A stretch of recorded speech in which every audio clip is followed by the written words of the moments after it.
क्रिया, काल और वाच्य। क्रिया।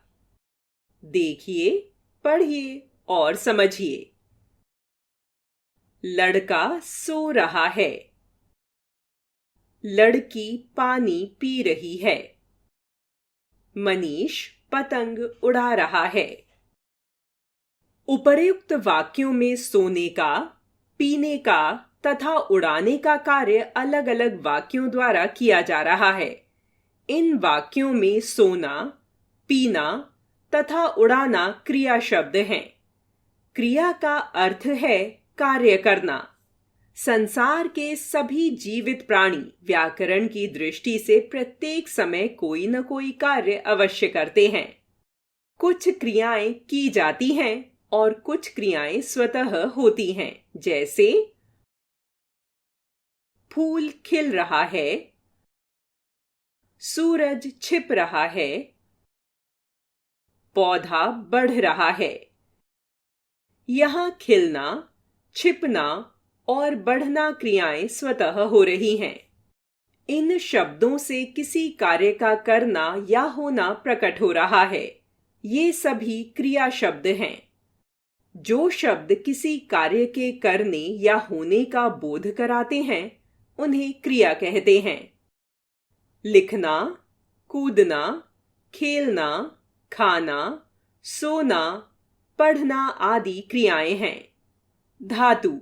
क्रिया का मूल रूप धातु कहलाता है, जैसे लिख, पढ़, खा, जा, गा, रो, पी आदि।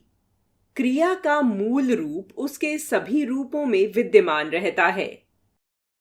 यह मूल रूप धातु ना प्रत्यय के योग के पश्चात क्रिया के सामान्य रूप में प्रयोग किया जाता है, जैसे हंस जमाना, हंसना, गा जमाना, गाना, जा जमाना, जाना, धो जमाना, धोना, लिख जमाना, लिखना, पढ़ जमाना, पढ़ना, खा जमाना, खाना, सो जमाना, सोना।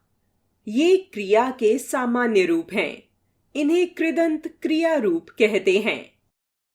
क्रिया के भेद। कर्म के आधार पर सकर्मक, अकर्मक। प्रयोग या संरचना के आधार पर सामान्य क्रिया, प्रेरणार्थक, संयुक्त क्रिया, पूर्वकालिक, नाम धातु क्रिया। 1. कर्म के आधार पर क्रिया के भेद। कर्म के आधार पर क्रिया दो प्रकार की होती है। क. सकर्मक क्रिया। ख. अकर्मक क्रिया। क. सकर्मक क्रिया। जिस क्रिया का फल कर्म पर पड़ता है, वह सकर्मक क्रिया कहलाती है, जैसे करीना खाना खा रही है, राघव कहानियां पढ़ रहा है। उपर्युक्त दोनों वाक्यों में खाने और पढ़ने का प्रभाव खाना और कहानियां पर पड़ रहा है। अतः खाना और कहानियां कर्म हैं और खाना तथा पढ़ना दोनों सकर्मक क्रियाएं हैं। सकर्मक क्रिया के भी दो भेद होते हैं। पहला, एक कर्मक क्रिया। जिस क्रिया का एक कर्म होता है, वह एक कर्मक क्रिया कहलाती है, जैसे सीमा दूध पी रही है। इस वाक्य में एक ही कर्म दूध है। दूसरा, द्विकर्मक क्रिया। जिस क्रिया के दो कर्म होते हैं, वह द्विकर्मक क्रिया कहलाती है, जैसे माता अनु को दूध पिलाती है। इस वाक्य में दो कर्म हैं, अनु तथा दूध। ख. अकर्मक क्रिया। जिस क्रिया का फल सीधा कर्ता पर पड़े, कर्म पर नहीं, अकर्मक क्रिया कहलाती है, जैसे नेहा दौड़ती है, प्रतीक नहाता है। उपर्युक्त वाक्यों में नेहा तथा प्रतीक कर्ता हैं और दौड़ती तथा नहाना क्रिया का सीधा प्रभाव नेहा तथा प्रतीक पर पड़ रहा है। इस प्रकार की क्रियाएं जिनका प्रभाव स्वयं कर्ता पर पड़ता है अकर्मक क्रियाएं होती हैं। कुछ अकर्मक क्रिया वाले वाक्य। डेजी डरती है, बालक हंसता है, कोयल कूकती है, किशोरी रोता है, रेलगाड़ी चलती है, शेर दहाड़ता है। कुछ अकर्मक क्रियाएं। बरसना, दौड़ना, उगना, सोना, घटना, मरना, निकलना, हंसना, जीना, रहना, जागना, उछलना, बैठना, तैरना, गिरना, ठहरना, कूदना, लगना, डरना, होना। 2. संरचना के आधार पर क्रिया के भेद। संरचना के आधार पर क्रिया के निम्नलिखित 5 भेद होते हैं। क. सामान्य क्रिया। ख. संयुक्त क्रिया। ग. नाम धातु क्रिया। घ. प्रेरणार्थक क्रिया। अंग. पूर्वकालिक क्रिया। क. सामान्य क्रिया। जब वाक्य में एक ही क्रिया का प्रयोग होता है तो उसे सामान्य क्रिया कहते हैं। जैसे अनमोल पुस्तक पढ़ता है, पूजा ने खाना खाया। ख. संयुक्त क्रिया। जब 2 क्रियाओं का साथ साथ प्रयोग हो उसे संयुक्त क्रिया कहते हैं। जैसे राम घर चला गया, चला जमा गया। कमल खिल गया, खिल जमा गया। उपर्युक्त वाक्यों में 2 क्रियाओं चला जमा गया तथा खिल जमा गया का प्रयोग हुआ है। ये संयुक्त क्रियाएं हैं। संयुक्त क्रियाओं में प्रथम क्रिया चला, खिल मुख्य क्रिया तथा द्वितीय क्रिया गया, गया सहायक क्रियाएं कहलाती हैं। इस प्रकार जब मुख्य क्रिया में सहायक क्रिया जुड़ती है तो संयुक्त क्रिया बन जाती है। ग. नाम धातु क्रिया। संज्ञा, सर्वनाम अथवा विशेषण शब्दों से बनी क्रिया को नाम धातु क्रिया कहते हैं। जैसे शर्म शर्माना, अपना अपनाना, हाथ हथियाना, झूठ झुठलाना। यहाँ हथियाना, शर्माना, झुठलाना, अपनाना नाम धातु क्रियाएं हैं। संज्ञा शब्दों से बनी नाम धातु क्रियाएं। लज्जा लजाना, झूठ झुठलाना, खरीद खरीदना, बात बतियाना, दुख दुखाना, चक्कर चकराना, ठग ठगना, खर्च खर्चना। सर्वनाम शब्दों से बनी नाम धातु क्रियाएं। अपना अपनाना। विशेषण शब्दों से बनी नाम धातु क्रियाएं। चिकना चिकनाना, नरम नरमाना, तोतला तुतलाना, साठ सठियाना, गरम गरमाना, मोटा मुटाना। अनुकरणवाची शब्दों से बनी नाम धातु क्रियाएं। खटखट खटखटाना, टिमटिम टिमटिमाना, थप थप थपथपाना, हिन हिन हिनहिनाना, मिनमिन मिनमिनाना, थरथर थरथराना। घ. प्रेरणार्थक क्रिया। जो क्रिया कर्ता द्वारा स्वयं कार्य न करके किसी अन्य को प्रेरणा देने का बोध कराए वह प्रेरणार्थक क्रिया कहलाती है। जैसे मालिक ने नौकर से काम करवाया, मां ने धोबी से कपड़े धुलवाए। प्रेरणार्थक क्रिया के 2 कर्ता होते हैं। प्रेरक कर्ता प्रेरणा देने वाला प्रेरक कर्ता होता है। प्रेरित कर्ता प्रेरणा लेने वाला प्रेरित कर्ता होता है।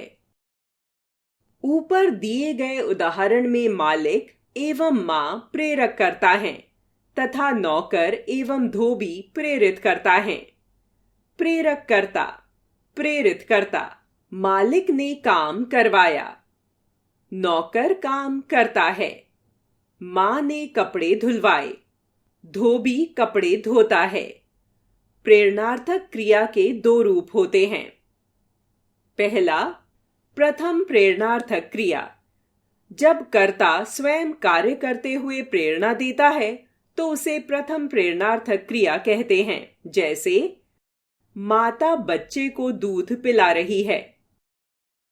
दूसरा, द्वितीय प्रेरणार्थक क्रिया। जब कर्ता स्वयं कार्य न करके दूसरे को कार्य करने की प्रेरणा देता है तो उसे द्वितीय प्रेरणार्थक क्रिया कहते हैं। जैसे माता नौकरानी से बच्चे को दूध पिलवा रही है। अंग, पूर्वकालिक क्रिया। मुख्य क्रिया से पूर्व यदि कोई दूसरी क्रिया प्रयुक्त हो तो वह पूर्वकालिक क्रिया कहलाती है। जैसे बच्चा जाग कर खेला, वह नहाकर सोएगा। उपर्युक्त वाक्यों में खेला तथा सोएगा मुख्य क्रियाएं हैं, परंतु इनसे पूर्व जागकर तथा नहाकर क्रियाएं प्रयुक्त हुई हैं। ये पूर्वकालिक कृदंत क्रियाएं हैं। क्रिया के अंत में कर, करके लगाने से वह पूर्वकालिक क्रिया बन जाती है। अन्य क्रियाएं। एक, अपूर्ण क्रिया। जिन क्रियाओं को पूर्ण करने के लिए किसी शब्द की आवश्यकता होती है उन्हें अपूर्ण क्रिया कहते हैं। जैसे भाजपा ने नड्डा को डैश घोषित किया। इस वाक्य के अर्थ को पूर्ण करने के लिए एक पूरक शब्द की आवश्यकता है। उक्त वाक्य अध्यक्ष शब्द लाने पर पूर्ण हो जाता है। भाजपा ने नड्डा को अध्यक्ष घोषित किया। इन क्रियाओं को कर्ता अथवा कर्म के पूरक शब्द लगाकर पूर्ण किया जाता है। बनाना, चुनना, समझना आदि अपूर्ण क्रियाओं को कर्म के पूरक शब्द तथा बनाना, होना, ठहरना, लगना, रहना, निकलना आदि अपूर्ण क्रियाओं को कर्ता के पूरक शब्द की आवश्यकता होती है। 2. द्वितीय क्रिया। जब एक ही क्रिया दो बार प्रयुक्त हो तो वह द्वितीय क्रिया कहलाती है। जैसे बच्चा रोते रोते हंसने लगा, वह खाते खाते सो गया। 3. सहायक क्रियाएं। वाक्य में मूल क्रिया के अतिरिक्त जो क्रियाएं होती हैं वे सहायक क्रिया कहलाती हैं। जैसे कमल सेब खा रहा है, शिखा खाना खा चुकी है, रमन के पिताजी दिल्ली से वापस आ रहे होंगे। उपर्युक्त वाक्यों में रहा है, चुकी है तथा रहे होंगे सहायक क्रियाएं हैं। 4. रंजक क्रियाएं। अर्थ में विशेषता लाने वाली सहायक क्रियाएं रंजक क्रियाएं कहलाती हैं। जैसे सैनिक ने आतंकवादी को मार डाला, वह रो पड़ा। उपर्युक्त वाक्यों में डाला और पड़ा क्रियाएं रंजक क्रियाएं हैं। काल। देखिए, पढ़िए और समझिए। रवि और महेश स्कूल जा रहे हैं। अमन कल बाजार गया था। अभिषेक मैदान में फुटबॉल खेलेगा। उपर्युक्त वाक्यों में स्कूल जा रहे हैं शब्दों से वर्तमान समय प्रकट हो रहा है। बाजार गया था शब्दों से बीता हुआ समय प्रकट हो रहा है तथा फुटबॉल खेलेगा शब्द से आने वाला समय प्रकट हो रहा है। उपर्युक्त वाक्यों में क्रिया के रूपों से क्रिया के संपन्न होने के समय का बोध हो रहा है। इस समय को ही काल कहते हैं। संसार में जितनी भी क्रियाएं होती हैं अथवा की जाती हैं वे सब अलग अलग समयों पर होती हैं। कुछ क्रियाएं बीते हुए समय में हो चुकी होती हैं, कुछ क्रियाएं चल रहे समय में हो रही होती हैं और कुछ क्रियाएं आने वाले समय में होने वाली होती हैं। क्रिया के जिस रूप से क्रिया के होने के समय का बोध हो उसे काल कहते हैं। काल के भेद। काल के 3 भेद होते हैं। काल 1 वर्तमान काल, 2 भूतकाल, 3 भविष्यत काल। 1 वर्तमान काल। क्रिया के जिस रूप से कार्य के वर्तमान समय में होने का बोध होता है उसे वर्तमान काल कहते हैं। जैसे अनुराधा चित्र बना रही है, मोर नाच रहा है, नितिन गीत गा रहा है। उपर्युक्त वाक्यों की क्रियाओं बना रही है, नाच रहा है, गा रहा है से चल रहे समय का बोध हो रहा है। अतः ये वर्तमान काल की क्रियाएं हैं। वर्तमान काल के भेद।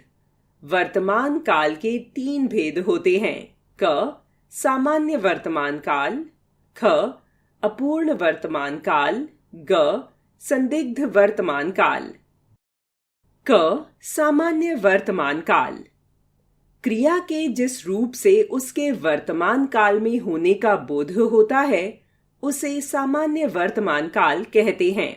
जैसे आशु खेलता है, इति नाचती है। ख अपूर्ण वर्तमान काल। क्रिया के जिस रूप से यह पता चलता है कि कार्य अभी चल रहा है उसे अपूर्ण वर्तमान काल कहते हैं। जैसे दादी माँ रामायण पढ़ रही हैं, वर्षा हो रही है। उपर्युक्त वाक्यों की क्रियाओं से पता चलता है कि रामायण पढ़ने और वर्षा होने की क्रियाएं अभी चल रही हैं। अतः ये अपूर्ण वर्तमान काल की क्रियाएं हैं। ग संदिग्ध वर्तमान काल। क्रिया के जिस रूप से कार्य के वर्तमान काल में होने या करने में संदेह का बोध होता है उसे संदिग्ध वर्तमान कहते हैं। जैसे पिताजी जा रहे होंगे, सचिन पढ़ता होगा। उपर्युक्त वाक्यों की क्रियाओं से स्पष्ट है कि जाने तथा पढ़ने के कार्यों के वर्तमान काल में होने में संदेह है। अतः ये संदिग्ध वर्तमान काल है। 2 भूतकाल। क्रिया के जिस रूप से कार्य के बीते हुए समय में होने का बोध होता है उसे भूतकाल कहते हैं। जैसे हम गर्मी की छुट्टियों में मनाली गए थे, सौम्या ने पाठ याद कर लिया। उपर्युक्त वाक्यों की क्रियाओं गए थे और याद कर लिया से बीते हुए समय का बोध होता है। अतः ये भूतकाल के वाक्य हैं। भूतकाल के भेद। भूतकाल के 6 भेद होते हैं। क सामान्य भूतकाल, ख आसन्न भूतकाल, ग पूर्ण भूतकाल, घ अपूर्ण भूतकाल, अंग संदिग्ध भूतकाल, च हेतुमत भूतकाल। क सामान्य भूतकाल। क्रिया के जिस रूप से कार्य के बीते हुए समय में सामान्य रूप से होने का बोध होता है उसे सामान्य भूतकाल कहते हैं। जैसे राम ने रावण को मारा, सुरभि ने कहानी पढ़ी। ख आसन्न भूतकाल। क्रिया के जिस रूप से यह बोध हो कि कार्य अभी अभी समाप्त हुआ है उसे आसन्न भूतकाल कहते हैं। जैसे माताजी खाना बना चुकी हैं, वह नहाकर आई है। उपर्युक्त वाक्यों में खाना तथा आई है का कार्य थोड़ी देर पहले ही समाप्त हुआ है। अतः ये क्रियाएं आसन्न भूतकाल की हैं। ग पूर्ण भूतकाल। क्रिया के जिस रूप से यह बोध हो कि कार्य बहुत पहले समाप्त हो चुका है वह पूर्ण भूतकाल कहलाता है। जैसे विशाल खाना खा चुका था, महाभारत के युद्ध में श्री कृष्ण ने पांडवों का साथ दिया था। उपर्युक्त वाक्यों की क्रियाओं खा चुका था तथा साथ दिया था से पता चलता है कि कार्य बहुत पहले पूर्ण हो चुका है। अतः ये क्रियाएं पूर्ण भूतकाल की। घ अपूर्ण भूतकाल।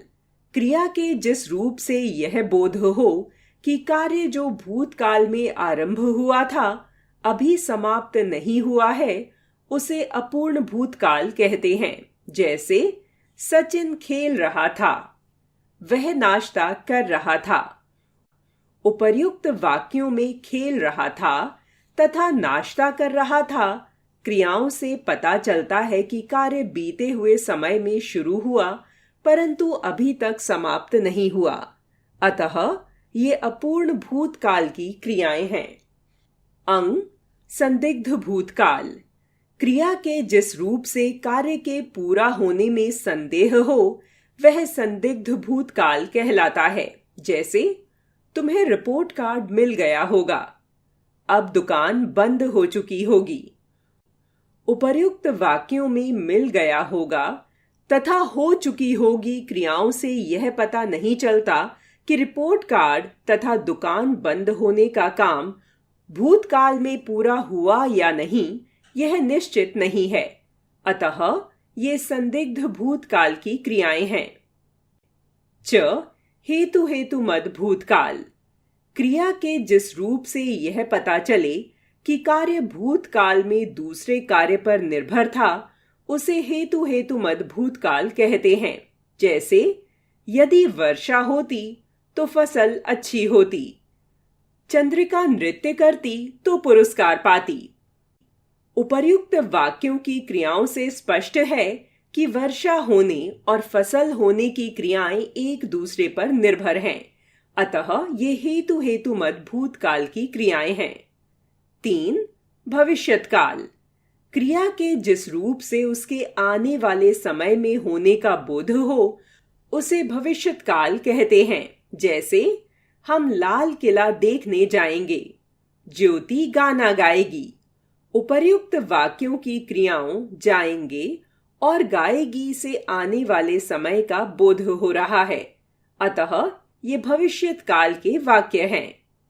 भविष्यत काल के भेद, भविष्यत काल के 3 भेद होते हैं। क सामान्य भविष्यत काल, क्रिया के जिस रूप से उसके आने वाले समय में होने या करने का बोध हो उसे सामान्य भविष्यत काल कहते हैं। जैसे मोहित कल दिल्ली जाएगा, मां कल कचौड़ी बनाएंगी। ख संभाव्य भविष्यत काल, क्रिया के जिस रूप से उसके आने वाले समय में पूरा होने में संदेह हो उसे संभाव्य भविष्यत काल कहते हैं। जैसे शायद शाम को दादाजी मेरे लिए साइकिल लेकर आएं, जब मैं घर पहुंचूंगा तो शायद मेहमान आ चुके होंगे। उपर्युक्त वाक्यों की क्रियाओं से बोध होता है कि क्रिया के भविष्यत काल में होने में संदेह है। यह ठीक नहीं कहा जा सकता कि दादाजी साइकिल लाएंगे या नहीं, मेहमान आ चुके होंगे या नहीं, अतः ये संभाव्य भविष्यत के उदाहरण हैं। ग हेतु हेतु मद भविष्यत काल, क्रिया के जिस रूप से एक क्रिया का होना दूसरी क्रिया के होने पर निर्भर करता है हेतु हेतु मद भविष्यत काल कहलाता है। जैसे कुछ पकाओगी तो खा लूंगा, अगर श्याम आएगा तो मैं जाऊंगा। उपर्युक्त वाक्यों में खाना तथा जाना क्रियाएं क्रमशः पकाना तथा आना क्रियाओं पर निर्भर हैं। वाच्य, देखिए, पढ़िए और समझिए। क हलवाई समोसे बना रहा है। ख हलवाई से समोसे बनाए जा रहे हैं। ग हलवाई से बनाया जाता है। क नौकर बर्फी देता है। ख नौकर से बर्फी दी जाती है। ग नौकर से दिया जाता है। उपर्युक्त क वर्ग के दोनों वाक्यों में क्रियाएं बना रहा है तथा देता है हलवाई तथा नौकर के बारे में कुछ बता रही हैं। यहाँ क्रियाएं कर्ता, हलवाई और नौकर के अनुसार प्रयुक्त हुई हैं। इस प्रकार ये वाक्य कृतवाच्य में हैं। ख वर्ग के वाक्यों में क्रियाएं बनाए जा रहे हैं तथा दी जाती हैं का उद्देश्य कर्ता के बारे में बताना नहीं है, अपितु यहाँ समोसे तथा बर्फी के बारे में बताया जा रहा है। इन वाक्यों में क्रियाएं कर्म, समोसे तथा बर्फी के अनुसार प्रयुक्त हुई हैं। इस प्रकार ये वाक्य कर्मवाच्य में हैं। ग वर्ग के वाक्यों में क्रियाएं बनाया जाता है तथा दिया जाता है, न तो कर्ता के अनुसार और न ही कर्म के अनुसार हैं, अपितु ये भाव के अनुसार प्रयुक्त हुई हैं। यहाँ क्रिया का भाव ही प्रधान है। इस प्रकार ये वाक्य भाववाच्य में हैं। क्रिया के इसी प्रकार के भिन्न भिन्न प्रयोगों को वाच्य कहते हैं। वाच्य क्रिया का विकारी तत्व है।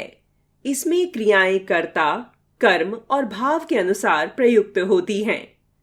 क्रिया के जिस रूप से यह पता चले कि उसे चलाने वाला कर्ता है, कर्म है या भाव है, उसे वाच्य कहते हैं। वाच्य के भेद। वाच्य के 3 भेद होते हैं।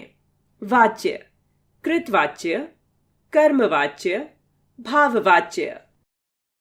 1. कृतवाच्य। इन वाक्यों में क्रिया का प्रधान विषय कर्ता होता है। जैसे अमरीश से पुस्तक पढ़ी नहीं जाती है, मनोज से पत्र लिखा जाता है, मुझसे पतंग उड़ाई नहीं जाती है, प्रेरणा से फुटबॉल खेली जाती है। उपर्युक्त सभी वाक्यों की क्रियाएं पढ़ता है, लिखती है, उड़ाता है, खेलता है, कर्ता के लिंग तथा वचन के अनुसार प्रयोग की गई हैं। अतः ये वाक्य कृतवाच्य में हैं। जब वाक्य में क्रिया का रूप कर्ता के अनुसार हो तो उसे कृतवाच्य कहते हैं। 2. कर्मवाच्य।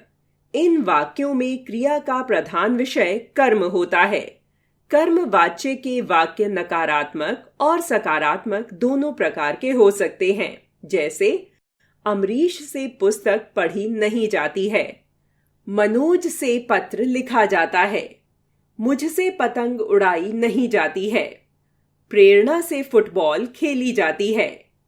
उपर्युक्त सभी वाक्यों की क्रियाएं कर्ता के लिंग तथा वचन के अनुसार नहीं, अपितु कर्म, पुस्तक, पत्र, पतंग तथा फुटबॉल के लिंग और वचन के अनुसार प्रयुक्त हुई हैं। अतः ये वाक्य कर्मवाच्य हैं। जब वाक्य में क्रिया का रूप कर्म के अनुसार हो तो उसे कर्मवाच्य कहते हैं। 3. भाववाच्य। इन वाक्यों में क्रिया का प्रधान विषय भाव होता है। जैसे नानी जी से चला नहीं जाता, कोयल से उठा नहीं जाता, मुझसे गाया जाता है, यहां बैठा नहीं जाता है। उपर्युक्त सभी वाक्यों की क्रियाएं न तो कर्ता के अनुसार और न ही कर्म के अनुसार हैं। यहाँ क्रियाएं भाव के अनुसार प्रयुक्त हुई हैं। अतः ये सभी भाववाच्य के वाक्य हैं। जब वाक्य में क्रिया न तो कर्ता के अनुसार होती है और न ही कर्म के अनुसार, तो उसे भाववाच्य कहते हैं। वाच्य परिवर्तन। क. कृतवाच्य से कर्मवाच्य में परिवर्तन। कर्मवाच्य केवल सकर्मक क्रियाओं से ही बनते हैं। 1. कृतवाच्य से मुख्य कर्ता के साथ से या के द्वारा विभक्ति जोड़ा जाता है। 2. क्रिया के लिंग तथा वचन का प्रयोग कर्म के अनुसार किया जाता है। 3. कर्म के लिंग तथा वचन के अनुसार जो क्रियाएं होती हैं उसके साथ जा धातु रूप जोड़कर साधारण क्रिया को संयुक्त क्रिया बना दिया जाता है। निम्नलिखित उदाहरण देखिए। कृतवाच्य, कर्मवाच्य। क. लड़कियां आम खा रही हैं, लड़कियों से आम खाए जा रहे हैं। ख. मयंक क्रिकेट खेल रहा था, मयंक से क्रिकेट खेला जा रहा था। ग. सीमा पुस्तक खरीदती है, सीमा से पुस्तक खरीदी जाती है। घ. गाय घास खा रही है, गाय से घास खाई जा रही है। ख. कृतवाच्य से भाववाच्य में परिवर्तन। 1. क्रिया को अन्य पुरुष तथा एक वचन में कर देते हैं। 2. कर्ता के साथ से जोड़ देते हैं। 3. कृतवाच्य के काल भेद के अनुसार जो क्रिया रूप होते हैं उसमें धातु रूप जुड़ जाते हैं। निम्नलिखित उदाहरण देखिए। कृतवाच्य, भाववाच्य। क. वृद्धा नहीं चलती है, वृद्धा से चला नहीं जाता है। ख, नव्या गाती है, नव्या से गाया जाता है। ग, सचिन नहीं सोता है, सचिन से सोया नहीं जाता है। घ, सलोनी नहीं हंसती है, सलोनी से हंसा नहीं जाता है। विशेष: कर्मवाच्य केवल सकर्मक क्रिया से ही बनते हैं। भाववाच्य प्रायः असमर्थता प्रकट करते हैं।